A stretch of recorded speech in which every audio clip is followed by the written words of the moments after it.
Right, so the idea today we start with the concepts of soil physics. This will be starting with a quick revision for you guys because you've seen that already in the lab.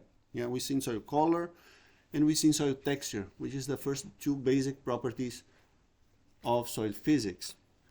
But soil physics is something that is talking to you about mostly the arrangement of particles in the soil, not about the chemical interaction or the reactions that is happening on the soil, but overall arrangement of the soil elements. Yeah. So you already did soil color, you did soil texture in the lab, so this will be very clear for you guys today, very easy. You should know this by now. You did your reports on that. But soil structure, maybe today will be the first concept that the first time that you will get introduction to this soil structure concepts. So we already seen that what is a soil. It's composed of solids, liquids, and gases, and organic matter, part of the solids here. Hopefully, your soil will have around 5% of organic matter, but in many cases, like the majority of the soils in Oman, that will not be the case. Yeah? That will not be the case. So how much organic matter do you expect to have in Oman approximately? 2%. In general, in my experience, it's below 1%, 0.6, 0.5, 0.8, yeah?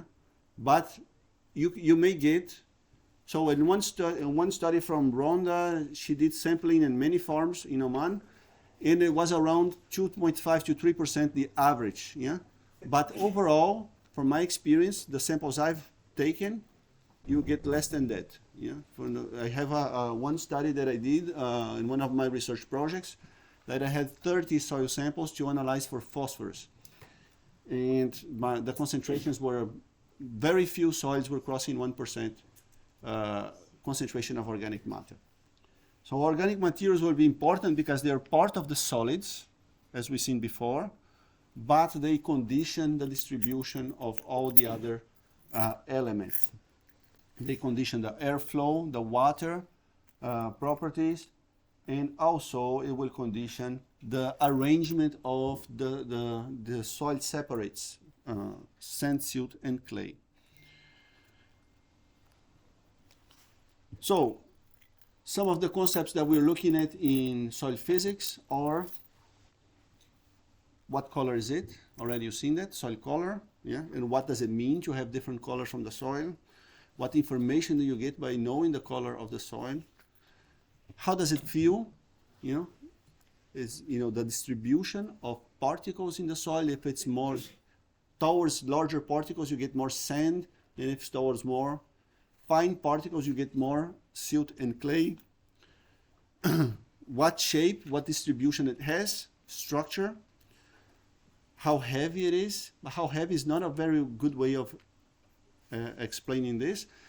Given the same volume, how heavy it is, it's a better way of putting it. So this is about density and porosity. Do you have more concentration of particles, or you have less concentration of particles for the same soil volume? Here, it's assumed 50% are taken by solids, but this may vary. If you compact the soil more, you may have more solids. If you have more fluffy soil, more aerated, more porous, you have less density on the soil. So soil density is about how heavy it is for given the same volume of soil, yeah, for the same volume. How hard it is, yeah, the strength of the soil.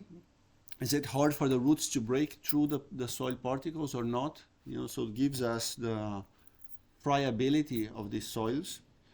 How wet it is, so soil moisture and soil moisture distribution, soil water is also part of soil physics, very important part of soil physics. Actually, most of soil physics is based on water movement, hydraulics, soil irrigation management. So most of soil physics is, the applications are more related to water management. Yeah?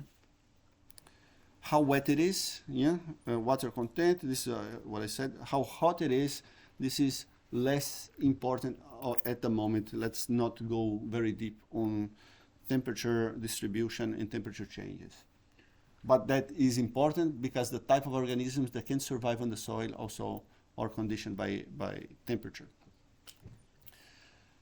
So we care about soil physics because it affects the suitability of soils for agriculture, affect wildlife, affect suitability for buildings, yeah, suitability for susceptibility for erosion, water movement and storage, nutrient movement and storage, chemistry and biology.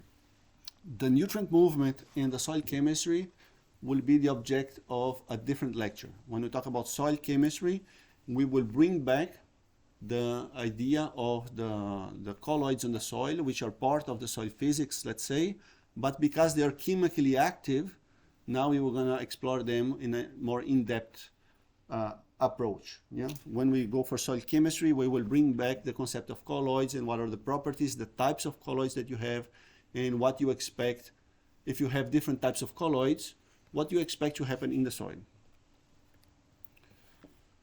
So soil color you already seen, yeah? Soil color gives you information about parent material, organic matter content, iron oxide content, in general type of minerals that you have, and aeration, reduction, oxidation processes happening. So part of the story of the soil from the soil formation perspective, color is a good way of starting to explore what is the history of these soils, the formation of these soils.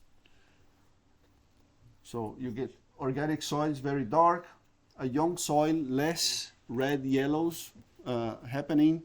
In a highly weathered soil, you will expect to see more yellows and reds. How do you see it on the lab? You know this by now. Hue, value, chroma, and you use for that a Mansell chart. Yeah. So what is hue? The type of color that you have. You know, if it's more red, more yellow, the rainbow colors. Yeah, so it's more of a category of what sort of colors you have in your soil. Value? Blackness and whiteness. So you can have that this color will have some amount of gray, but that gray could be darker gray or lighter gray.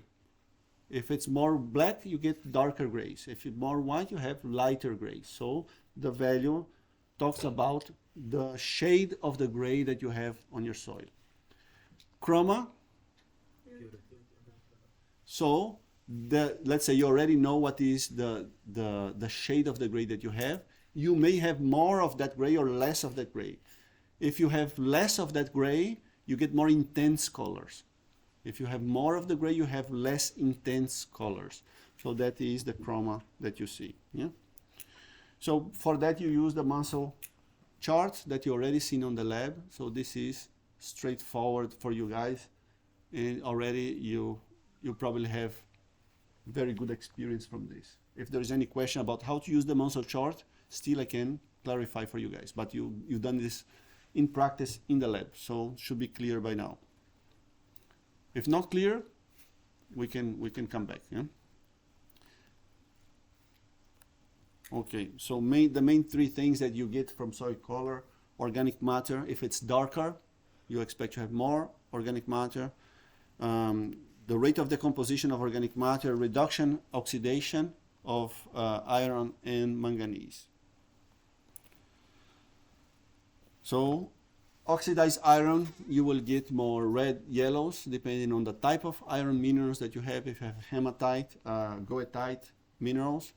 And if they are reduced, then you get more gray. Yeah, so the glaying process, when you have soils that are under the influence of water table, you get this mottling in the glaying that is actually happening because of the reduction of iron oxides. So it tells you about how that soils are subjected to different environmental factors also. Texture. So you've seen already two labs about texture. You see texture by feel, and you've seen it by the hydrometer also, correct? So what is texture? Grain size. Grain size. A better description?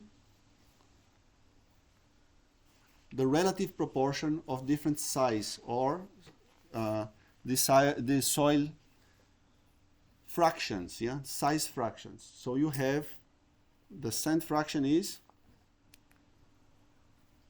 you see here? Yeah. This is very important, yeah? The sand particles are the large particles. When you bring your soil to the lab, you sieve it below 2 millimeters. Remember that? So you see how much is the concentration of rocks, pebbles in your sample. But you get your soil below 2 centimeters. When you go for the texture analysis, the larger fraction that you have will be sand. So below 0.05 up to 2 millimeters. So not all the sand is the same. You get fine sand, you have coarse sand, you have different types of sand. But all the sand fraction will be comprised between 0.05 millimeters and 2 millimeters. The silt fraction is like the sand, but it does not feel like the sand. It feels very smooth because they're too light, they're too small. Still, they are large enough to not have the colloidal properties that clays have.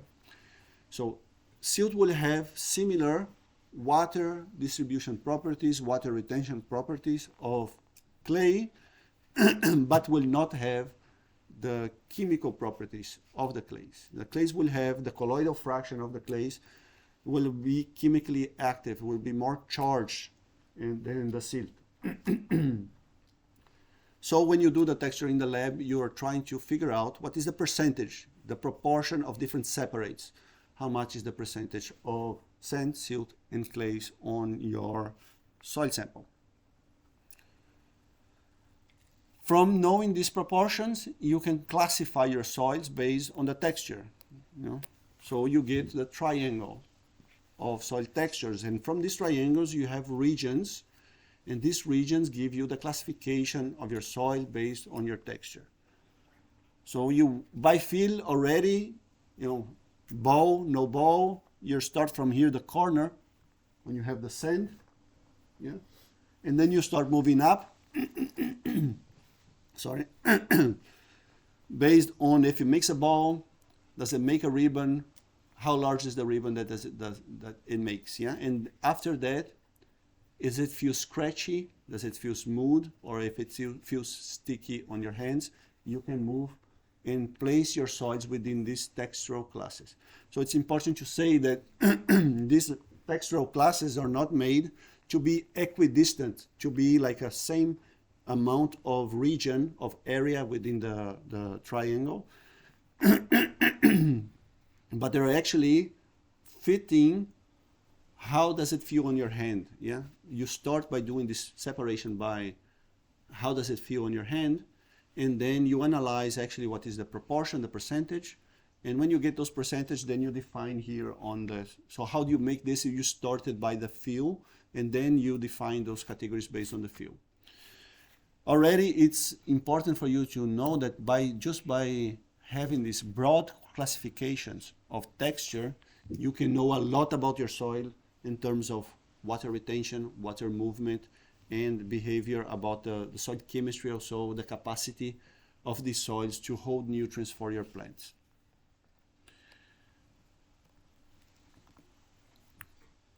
So sand and silt, they are basically physical weathering, yeah, of minerals. They are fragmentation of larger minerals, break down into smaller particles. Yeah.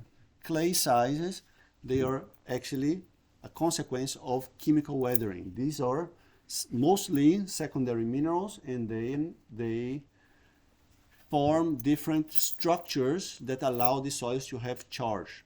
And these structures are arranged in a very small particle size, and because they're small, they're called colloids. Yeah, they're called colloids. So sand, round or irregular shape, not sticky, not plastic, low water holding capacity.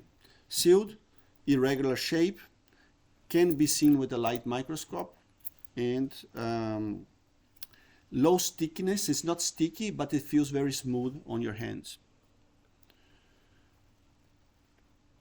Clay, they are very sticky and at the same time smooth and sticky, but you feel that it's trying to keep your fingers together when you have clays. They are colloids. What does it mean that clays are colloids? Yeah. Have you heard that definition of colloids before? What is a colloid? Maybe you didn't hear it, but you did it in practice. When you did the texture by the hydrometer, what happened with the clay fraction after 2 hours?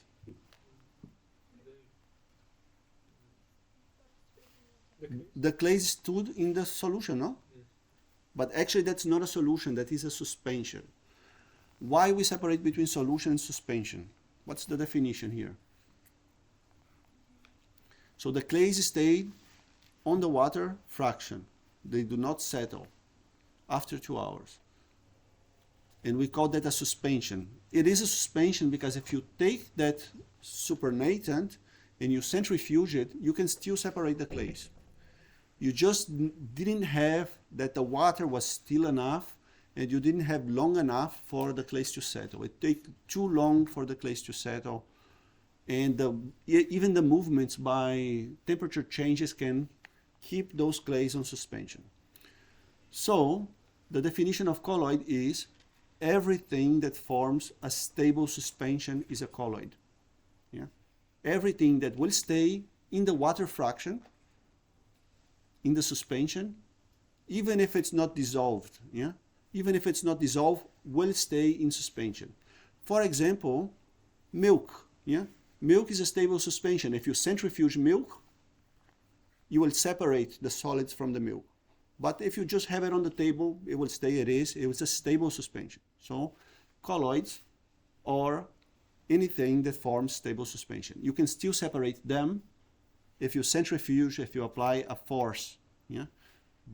And so they're not dissolved. If they were dissolved, even if you centrifuge, you will not separate them. Like sodium chloride, if you dissolve sodium chloride, if you centrifuge, nothing happens. It will stay in the solution. So sodium chloride forms a solution. Clays, they form a suspension because still you can apply a force and you can separate those clays from the liquid fraction. So suspension, stable suspensions, you get colloids. Anything that can be suspended and be stable in that suspension is a colloid. So this is where we set the limit, where we define what is a clay on our soil. Yeah. What is a clay on our soil is the mineral colloidal fraction. The clays on our soil are the mineral colloidal fraction. Do we have other types of colloids in the soil besides the clays? Silt is not a colloid. It will settle. You see in between the first seconds and up to 2 hours, the silt on the hydrometer test, they went to the bottom. Yeah? So silt would not form a stable suspension. But there are maybe other colloids in the soil. What other types of colloids you have on the soil? What other things can still be suspended and not be clays?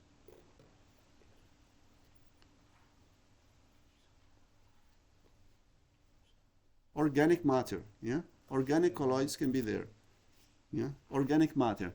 So humus in the soil, decomposed organic matter, they are very important, a very important colloidal fraction in the soil. They are not considered here in texture, yeah?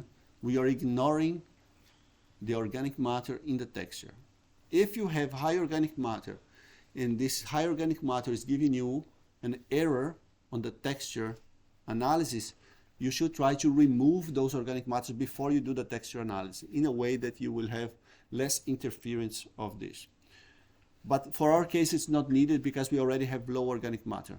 So texture is not about organic matter, but it's important for you to know that organic matter also can be part of the colloidal fraction of the soil. It's not only clays, but clays and organic matter together, they are part of the colloidal fraction. So clays here, we are only defining clays by size, yeah? But there are other definitions of clays also. When we go for soil chemistry, we will see there are other definitions of clays that maybe you separate what is a aluminum silicate clays from what is iron and aluminum oxides. That could be on the clay fraction, but from the mineralogy perspective, you may not say it's a clay. Okay, but for now, for texture, let's assume all the mineral fraction that is below 0.002 millimeters, that is clay. Okay, for this soil physics texture, everything that is below 0.002 millimeters, this is what we consider clay. And why do we define them like that? Is because they are colloids. Yeah, this is the limit where you have colloids on the soil, where they form stable suspension. They will not settle. So it has very strong influence. A small amount of clays of any other colloids will have very strong influence in soil properties. Will change abruptly water movement, nutrient retention, friability, soil, the type of crops that you can grow. Many things will be dependent on the type of colloid and the amount of colloids that you have on the soil. So this is critical for us because it can make your soil completely awesome or terrible. If you have a soil that is really, really high in clay, this is one of the soils that are worst to work with, very hard. The heavy soils are very hard to work with. So when it dries, they become very hard and difficult to manage. So texture is important because texture also is related to surface area. Yeah? Surface area and soil texture are inversely proportional. The bigger the particle, the less area you have.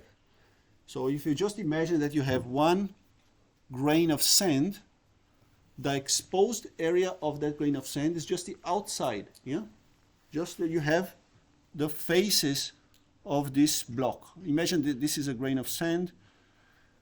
If you break that sand in half, now you have two more faces appearing, the ones that are coming from the middle.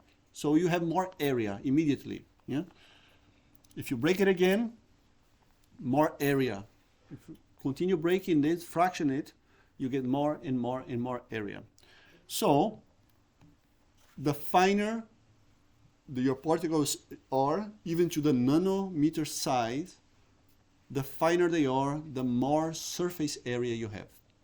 And the more surface area you have, the more surface interaction between the retention of liquids, the retention of ions, of nutrients, all the chemistry that are happening in the interface between the solids and the solution. They are happening because you have this surface of interaction. The less surface of interaction, the less area you have, the less the ability of the solids of carry out that chemistry. So surface area is hugely important. Yeah? Did you do surface area already? Yes. Excellent. So you already seen this concept also of surface area. And this is directly related to the size of the particles in the soil. Directly related. But also of the type of the clay minerals. Some clay minerals will have more surface area than others. Yeah?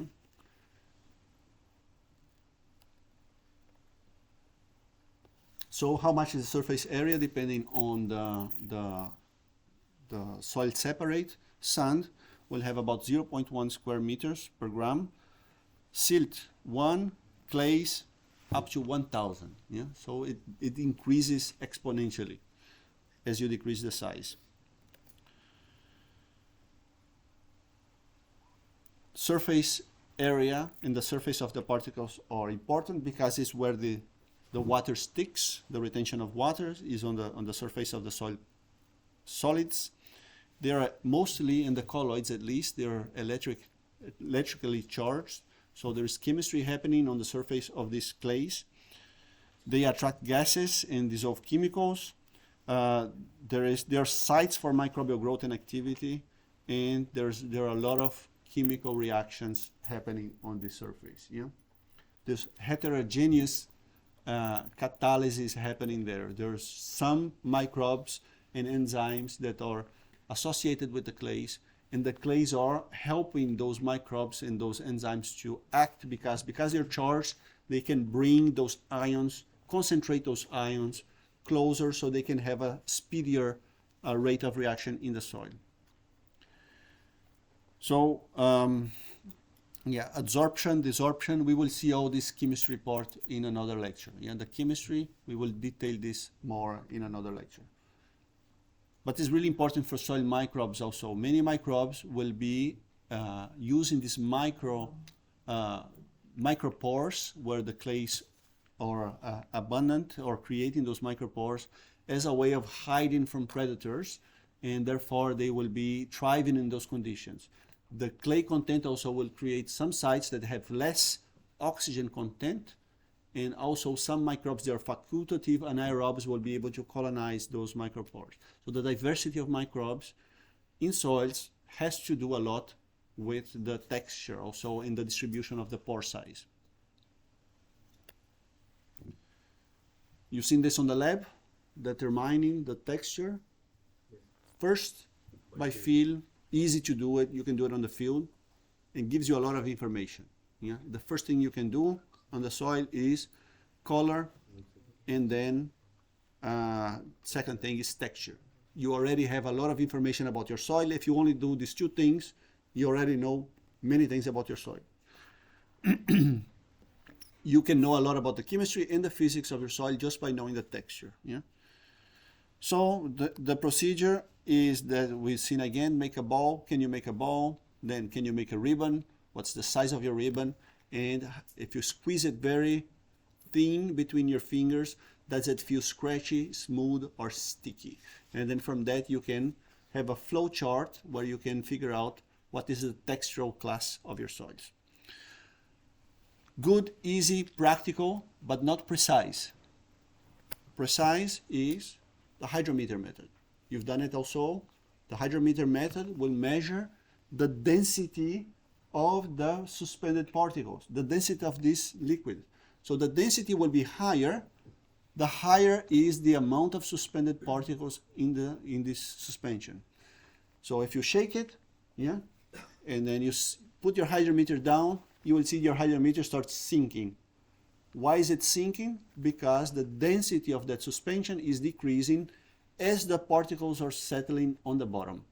And because that density is decreasing, you can mark the time that is needed for the sand particles to go down. You clock that time, you measure the density of the suspension at that moment.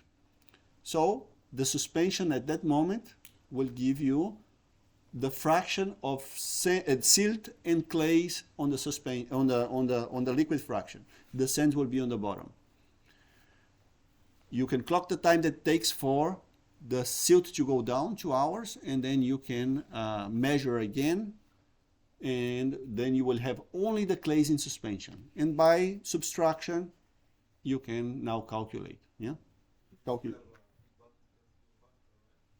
The bigger particles go faster. Yeah, you see the sands on the bottom, fine sands, silt, and the clays stay in suspension. It's worth mentioning that clays will also settle if you do not add a dispersant. Why? They flocculate. Flocculation means one clay particle will bind to another clay particle and make microaggregates. Those microaggregates, at some point, they will behave like silt. So they will be big enough that they will settle like silt. But if you add dispersant, you add calgon, which is sodium hexametaphosphate. Yeah, you added in this analysis calgon, and that calgon prevented the clays from flocculating. So you add some dispersion solution, and most dispersion solution, they are based only on having in abundance a saturation of monovalent cations. Yeah? What it means is monovalent cations like sodium, like potassium, for example, they will bind to one clay, but they will not bind to another clay. So they will fill up the charges of that clay and prevent that clay from interacting with another clay. If you have calcium, magnesium, aluminum, iron, polyvalent cations, they have more than one valence. Yeah? If you have polyvalent cations, then it will interact with one clay, one charge, and it can interact with another clay. the other charge and make those two clays stick together. If they stick together, they can behave like a bigger particle and settle. So this analysis is based on keeping the clays in suspension always. And you only do that if you saturate it with a monovalent cation, in this case sodium. Yeah. So if you saturate it with sodium, they will disperse the clays and the clays will stay in suspension. Not only the clays, other colloids will stay in suspension also, like organic matter. Yeah? Organic colloids will also stay in suspension. This is the best, most precise way of doing there are other ways of doing texture. There's a pipetting method also that can be used, but in this case, this is what we applied for the lab, so let's keep it only for this method for texture for now.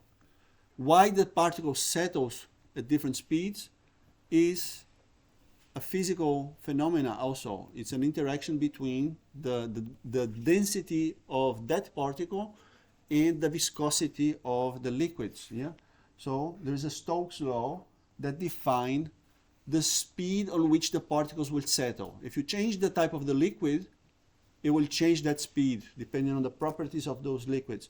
And if you change the size of the particles also and the density of those particles, they will settle at different speed also. So if you know this information about the size of the particle, the density of the particle, and the properties of the liquid that you have, you can actually calculate the speed in which the particles will settle. So no need to remember this equation for exam or anything like that, but you can remember that these properties influence the speed in which particles are settling, and that's where the theory comes, where you define and what is the time that you should measure the density for actually knowing how much was the fraction of sand that went down and silt that went down. Okay, it's called the Stokes law.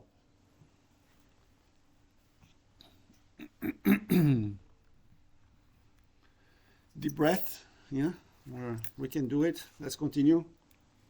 Time 8:44. Structure. Have you heard about structure? Soil structure. What is structure? You heard about it? Yeah. What is structure?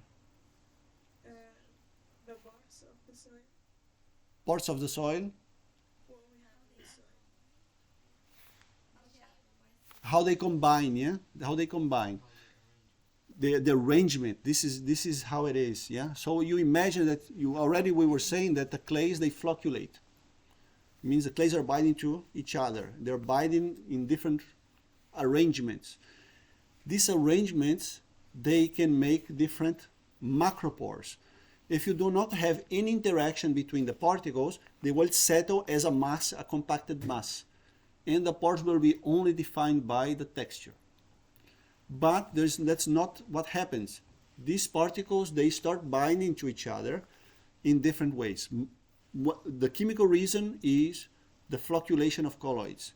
But this is not the only reason. The most important part is the biology of the soil. That's what makes the hydrological cycle in the biology of the soil.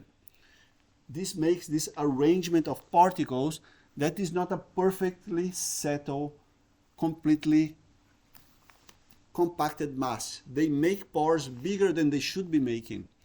And the reason they make these pores bigger than they should be making is because there is activity of organisms in the soil, roots, microbes, worms, yeah, earthworms, nematodes, etc. And the chemical reason also the flocculation of the clays. So the structure is hugely important because we need more pores in the soil because we need airflow, we need water to flow in the soil. If we lose that structure, it means that it's a compacted soil. It's not easy for water to infiltrate. It's not easy to manage irrigation. It's not easy for the roots to penetrate the soil and occupy the soil layer. So the structure gives this friability, this fluffy appearance for the soils. And it feels rich and fertile the more structured it is. If you have more structure, it feels the soil becomes very rich and fertile. typically, if you have more organic matter, you will have more structure. Organic matter will help the soils become more structured. But colloids in general will help to make structure. If you have only a sand soil, there's no structure. It's just, it is what it is. It will always be just the arrangement of the settled particles. But as you bring in some colloids, this will start to make these particles bind in different ways and create those structures. Okay, so aggregates, yeah, this is where we define aggregates. There's some analysis that we're not going to make on the labs here, but we can define the size size of soil aggregates by sieving, and we can also define the stability of those aggregates. How long does it take for them to break down? How stable they are in water? So if the soils have good structure, these aggregates are large and they are stable. They will not break down easily. But if the structure is poor, these aggregates become smaller, less macropores, and they will break down very easily. If you add like a irrigation, maybe the soil will become a paste. They will lose the aggregation. But if the aggregation is stable, if you add water, it will stay as it is.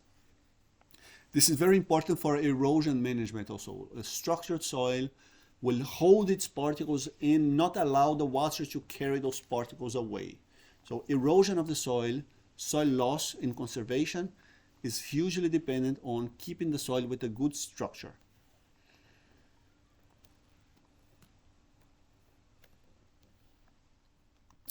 So type of structure that can you observe visually on the soil. Single grain, like when you have sand. Yeah, single grain will be just, there's no structure. It's just a single grain structure. It is how it always will be. There's no way of you binding these particles together because they're too big and they do not interact. Yeah. Granular, yeah, small, but sometimes even very stable. Also granular. So this makes those small puffy balls.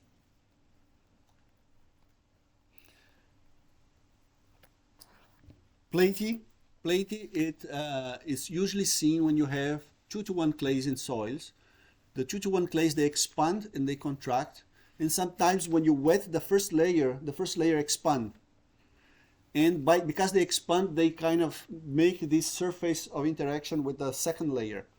So because they expand as a layer, then they separate from the bottom, so they make those sheets of structure that is horizontal. If you see here, like this type of arrangement that you see, this is the platy type of structure. When you see this type of structure, already is an indication that you have 2-to-1 clays. Yeah. Yeah, the granular structure, sometimes you only see it on the surface of the soil, and that's also an indication of a different type of clays, and that is called self-mulching. When you water the soil, sometimes some types of clays, they will make those granular structures, but only on the top of the soil. And if you see granular structure only on the surface of the soil, that is already an indication of other types of clays that you have. Blocky structure is what you want to see and you expect to see. They're edgy, they fracture well, they have a good infiltration, water infiltration. There's a very good distribution of air and moisture in the soils. So blocky structure in the soil, when you see it, it means your soil is excellent. Yeah. If you starting seeing these edgy types of structure with dark colors, high organic matter, this is an excellent indication that you have a good distribution of particle size, but also that these are arranged in a good way for being a very fertile environment for your plants.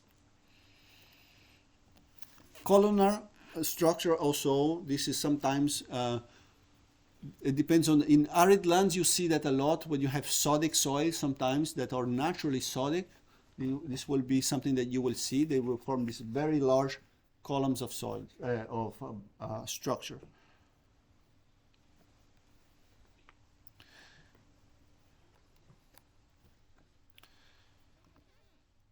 So knowing your structure and observing your structure is about water movement and air movement. The more you have macropores on the soil, the bigger the pores are, is where the water can easily infiltrate and there is air movement coming in the soil. If you do not have a good structure, you lose the large pores. And if you lose those large pores, then you have a problem of air and water movement in the soil.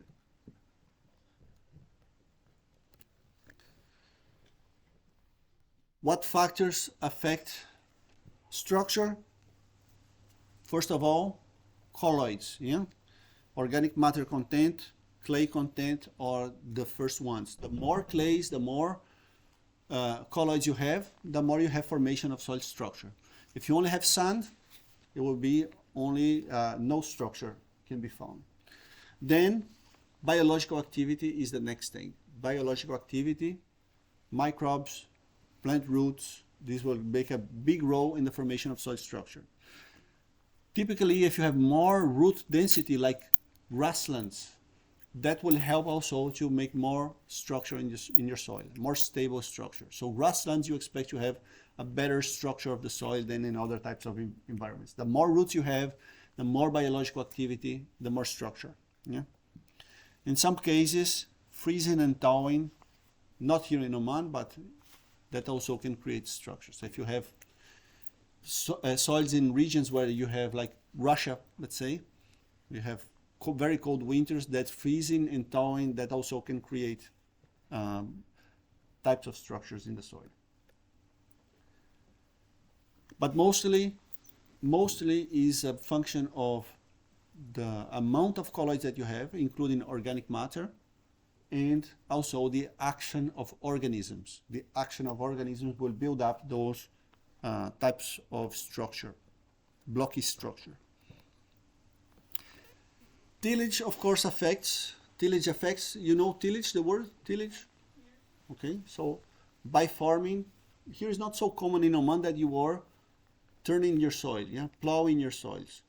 But everywhere else, it's very common that you have tractors. Every year they come and they turn your soil upside down. The first 20 centimeters of your soil are plowed, and this is, of course, breaking a lot of the aggregates of the soil. So you're fragmenting the aggregates. This is very bad for soil erosion, for water movement in the soil. But sometimes it's needed because you're working that soil for harvest, for everything, with heavy machinery. And that heavy machinery is compacting your soil, making it very inadequate for your crops. So what you do, you come and fluff it up with plowing in tillage. There are systems that's called no-till. Yeah, it means you just don't do any plowing, but then you have to keep a lot of the mulch on the soil, the crop residues. You should keep it on the soil system in that way that will help to keep the structure in the soil. And that natural structure will be useful to preventing soil compaction and allowing for crops to grow properly. So the tillage system will strongly affect the structure in the first 20 centimeters of soil. In Oman, normally, there's not a lot of plowing going on because the soils tend to be more sandy, and because they tend to be more sandy, you do not have a problem of high compaction like you have in other countries. But if you do have a heavy soil in Oman, you may have to do either no-till or you have to consider annual plowing. So soil compaction leads to this type of behavior. There's low infiltration rate, ponding makes the soil very inadequate for plant growth. So irrigation management and water movement on the soil is highly regulated by the compaction of this top layer of the soil, and that compaction has to do with tillage also in the structure of the soil.